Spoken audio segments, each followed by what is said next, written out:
really appreciate your being here. I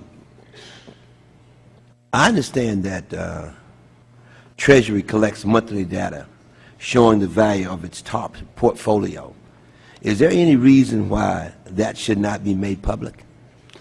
In our view, absent some maybe very, very limited circumstances, we believe it should be made public. The one of the arguments that was offered against doing this was that it may impinge Treasury's ability to liquidate some of those assets.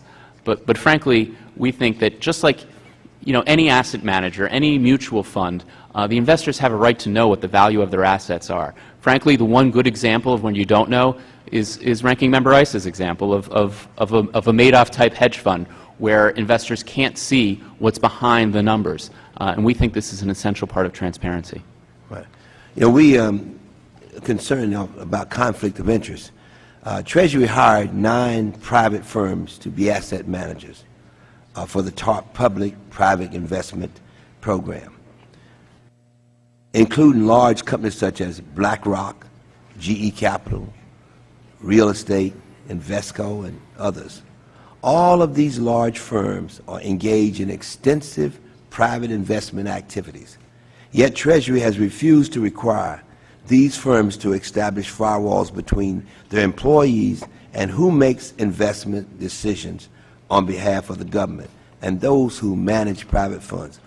Why, my question is, why does Treasury oppose firewalls at these firms to prevent conflict of interest and collusion? We have been pushing this recommendation over the last couple of months. We've consulted with the Federal Reserve Bank of New York, which operates similar programs. They have asset managers both buying and selling assets. And even Treasury itself, we've taken a look at some of their programs. And one constant is that when asset managers receive market-moving information and have the ability to or know about information to set market prices, a firewall comes attached to that responsibility in every program other than in the PPIP program. We've made this recommendation. In our quarterly report, Treasury has detailed, I think in a lengthy letter, their explanation as to why they're not requiring this. In short, they say it's not practical in this program for a variety of different reasons. We strongly disagree. We think that the taxpayer is entitled to the exact same protection that the Federal Reserve requires when it hires an asset manager, and we believe the same protections should and must be part of the TARP program. Is there a downside to this? The downside? Treasury argues that they make a number of different arguments. One is that it may be more expensive, that there may be a limit as to the firms that are willing to participate absent a wall. All of these may be valid arguments, but from our perspective, when tilting the scales are the tremendous dangers that come from not having a wall, from being able to take advantage of conflict of interest to wildly recognize profits in different parts of the firm, to the reputational risk. People are going to ask the question, why does BlackRock operate under a wall when they're managing funds for the Federal Reserve, but not when they're managing for the Treasury? And if there are incredible profits, there's going to be a lot of explaining that needs to get done. Let me, I find your testimony quite amazing. Do I understand you correctly? Well, let me put it this way. Does Treasury ask TARP recipients what they are doing with the money? Do they ask them the question?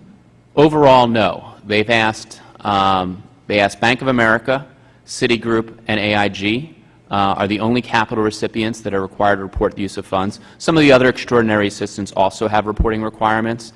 But as far as the rest of the recipients, Treasury says no. And they say they won't do it because it won't be meaningful. It won't be reliable information.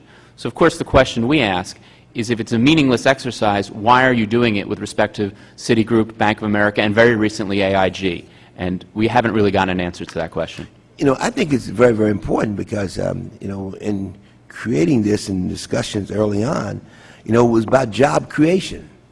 And, of course, I think that we need to have the information determined in terms of what they're doing with it, because when I look at the fact that in the minority community that the unemployment rate is 15.5%, and of course it's running 9% generally. So it appears to me that that's a legitimate kind of question that should be raised, because we feel and recognize that job creation is important. Of course, Mr. Chairman, I couldn't agree with you more. And what Treasury does is it puts out lending survey information. So it's already collecting information from each of the financial institutions reporting on lending, but as our audit demonstrates, that's only part of the story. It doesn't talk about all the other things that banks are doing with TARP funds, investments, retaining capital cushions against future losses, all these types of things which goes right to the heart of the question that you're posing. Yeah. Let me ask you, did the TARP recipients have any trouble telling you what they were doing with the money?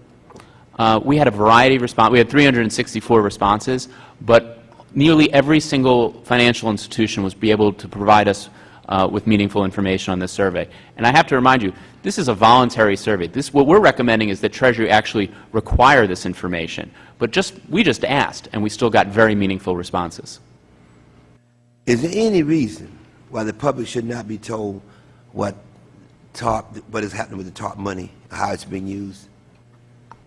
I can't think of one. The one argument that was presented to us was that it would be a meaningless endeavor.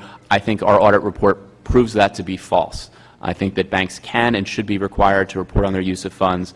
I think that this Congress can make better policy decisions. Frankly, I think it will assist the Treasury in making better decisions if they have a better understanding of what's being done with funds as we continue in the bailouts and the continue of the administration of the TARP. Thank you very much, Mr. Borowski. Yield to the